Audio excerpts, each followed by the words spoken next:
Right, hello everyone. I'm leaving Canterbury now, so I thought I'd just do a video. We tried to get into the Monk's Garden here, where they do festivals like spoken word festivals and stuff, and I always get weird feeling about this place. So I was going to do a video when I got home, but I thought I'd do one from here.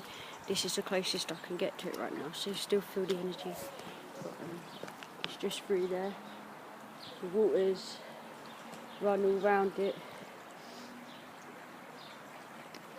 Like when you go on the river tours here, you have to duck down under the waters, like under all the arches. It's really old.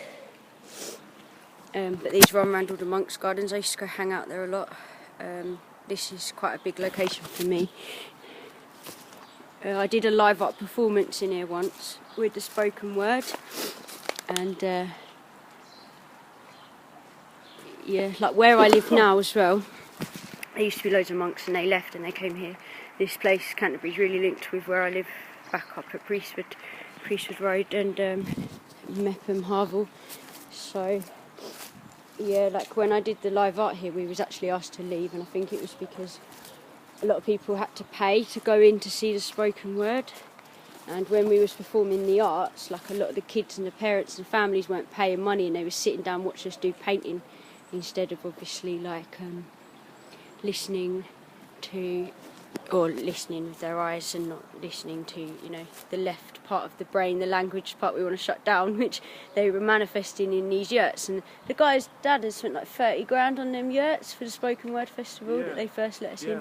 So anyway, we had to leave there, but I've always got a really weird feeling about the Monk's Garden. You know, they live in, is it like a church thing they're in, aren't they? There's like well, it's church land, obviously. Yeah, church land, obviously, but there's quite a lot of monks' gardens around here, isn't there? Yes, lots. So, but one thing I've been picking up since I hear that I want to talk about, I need to sit here and do. I've got to get my coach in, so I've got to run.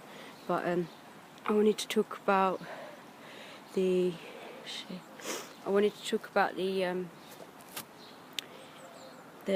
zeros and the ones, so the binary code linking with the banks, because I keep picking up information when I hear about it, and like I've been talking a lot, so I'm going to be doing more details about the dopamine. So I've been talking about how the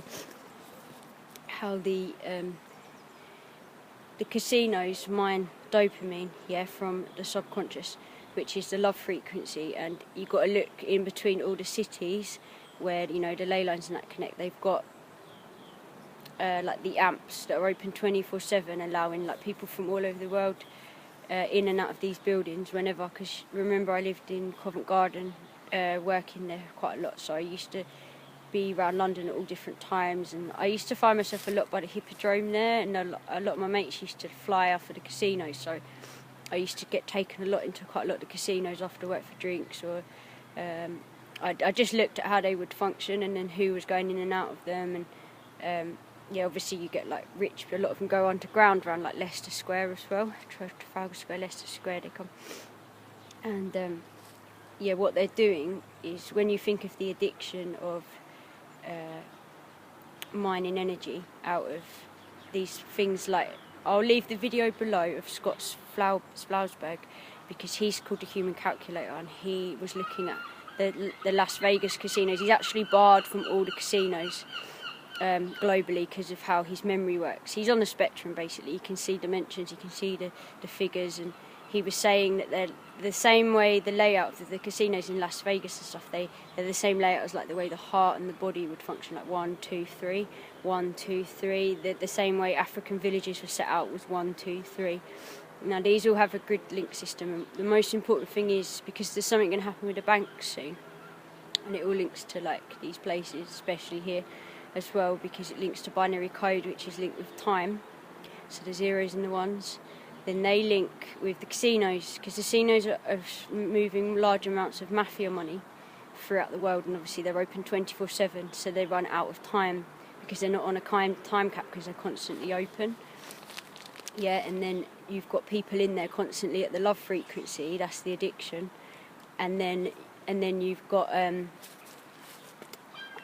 they're mining out the energy, you know, of the shape and form, which is here, which is dopamine, and it's where it crosses the left brain So it's where the left brain crosses with the subconscious, and these are in the middle set out in threes, yeah? So you've got like numbers which are in subconscious energy, because look at gambling, look at the casinos, look at how all of it functions. It functions from the subconscious. It's where you've got the subconscious meeting their programmed left brain, and then the money is all connected to it.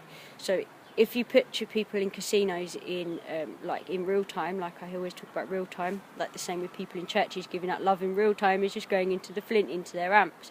It's the same with the casinos, because they're constantly in love frequency, but they've tied it so cleverly with the subconscious, which runs out of time. So they're linking like the binary code, the zeros and the ones, with time and with money linked in the middle of these cities, which are huge amps, as you can see from my last video here. So that's where they're running it with that. And there's going to be a huge thing with the banks coming up soon with like the zeros and the ones, time, and how they're mining the subconscious. So yeah, I just wanted to put that video out from this location. But yeah, I'm going to go get my coach now, so I'll record another video. I'm just looking more and more now into the casinos. I'm just telling you now, they're linked with all the banks and the zeros and the ones, and the way they're capping the subconscious, how it works. But right, a lot of love, a lot of love. See, like, even here you can see, this used to be the old art shop, Chromos. They made that into an arts performance thing after the old brewery. You can still see the cathedral at the top there, over there in the building. And then the monk's garden. So this isn't always shut, but it's shut today. I thought it might be. Anyway, a lot of love.